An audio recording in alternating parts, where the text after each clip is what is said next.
Hey everybody, it's Alex, the founder and CEO of Motoroso.com, your dedicated mods marketplace. And in this video, we're going to be talking about the work we've been doing with KW Suspension to develop the coilover kit for our 2020 mid-engine C8 Corvette. Now, you might be familiar with KW Suspension. They're one of the leaders in aftermarket suspension for street and racing applications, very well known for their Variant 3 coilover kit, which is a street damper, very capable at the racetrack as well.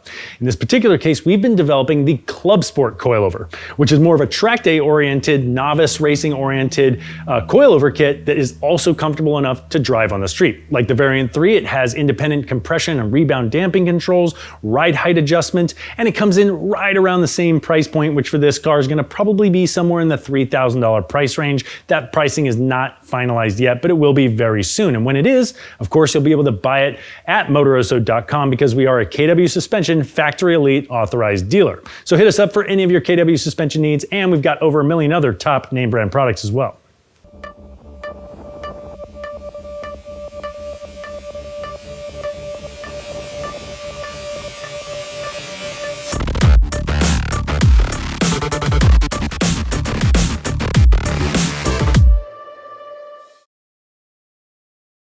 Now, the first step of this development process with KW was that they had a track day out at Buttonwillow in Bakersfield, California, and they had two different cars. They had us bring our car out, which was a Z51 with the Z51 magride suspension, and they had another Corvette which already had developed Variant 3s on it, as well as they brought out a set of the first iterations of the Clubsports that they could swap into the car so that they could compare those side by side plus our magride suspension. And to do that, they had professional driver Yoshihara out there. Now, Dai has got 20 years of experience in Formula Drift and time attack. This guy knows what he's doing, and he spent the day driving both vehicles and all three different sets of the suspension and giving the feedback. Now, Dai admittedly said that he thought the Z51 magride suspension was super impressive.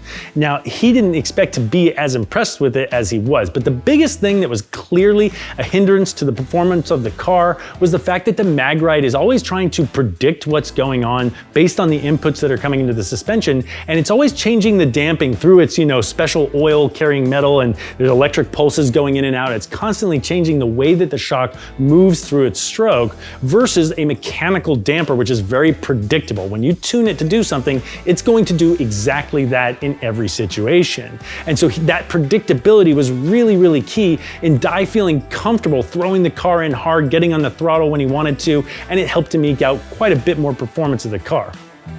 So after Dai got a couple of sessions in the car to feel out the magride, he spent most of his time driving the other car and giving the feedback to the KW engineers, and that meant that I then got to take the car out on track. Now, I know the Buttonwillow racetrack very well. I've turned hundreds of laps, if not over 1,000 laps at that racetrack, but all of it has been on a motorcycle. Most of my experiences on motorcycles. This was only the second time I've ever driven any car on a racetrack, and the first time I've driven the C8 at speed on a racetrack. So I know I was very spoiled, but I also wanted to take it really easy. I didn't want to make a mistake, wad the car up, do any damage. Wanted to make sure we got to a place where I could get fresh rubber and the coilovers to see how my lap times as a novice driver could stack up against these people with many decades of experience. But I did manage to get the lap time down to a 2:14, which is definitely not really fast by any means, but for a novice driver in a car like this, felt pretty good about it, excited to see what we can do. Now, it was very clear to me that the gap in the performance on this car is the brakes. I noticed this on the street. I said it in one of our earliest videos. I feel like the Z51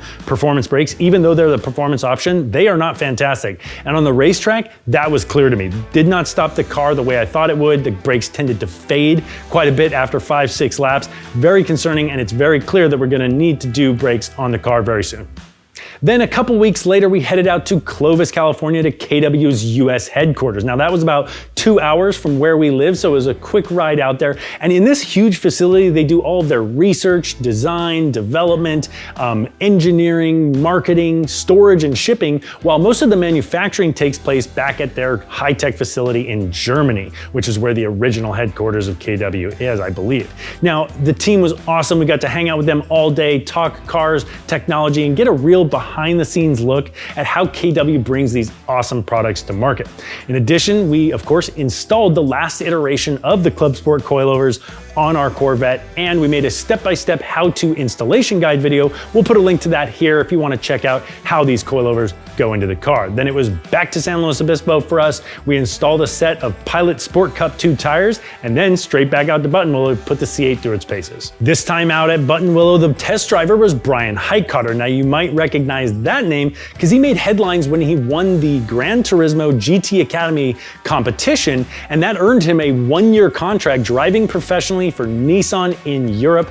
And the guy also has 10 SCCA autocross championships here in the USA. So the guy really knows what he's doing when he's behind the wheel. We handed the keys over to Bryan. He spent the whole day putting the pedal down in the C8 and giving feedback to the KW engineering team. Now he started the day in the 206s and ultimately got it down to a 158, which is decently quick. I can only imagine if he was actually racing the car and this wasn't just a development day where he's trying to feel everything and give feedback, he probably could have gone quite a bit faster. He kept saying this car is really, really capable. Now at the beginning of the day, he said the rear of the car felt a little light to him. It was coming out. And with a few clicks of the dampers, the engineers were able to get that thing sticking to the ground. And he said with his experience with mid-engine cars, this is pretty common. As you're getting off the throttle going into a turn, the rear starts to feel light. It makes sense. It's oversteering because there's a little more weight in the back of the car.